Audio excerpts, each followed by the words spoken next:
Welcome back to the Daily Blizzard, and after a full day of pipe riding, pipe bashing, ups and downs, lows and outs, we have the final result and gold goes to... We're not going to tell you that. Keep watching.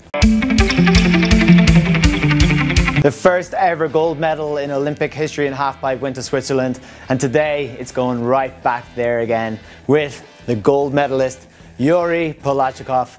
Super stoked, and it's the first gold medal for Europe in snowboarding. In second place and in third place it was two Japanese riders. Their names were Ayumu Hirano and Taku Hiraoka. In second place, if you don't know who this kid is, he is 15 and this boy just went super big. Mate, this was the best piece of TV, and this showed snowboarding is just pure unadulterated fun. See you all tomorrow back at the Daily Blizzard for, well, normal programming, whatever that is. Follow us on Facebook. Well done, Iouri.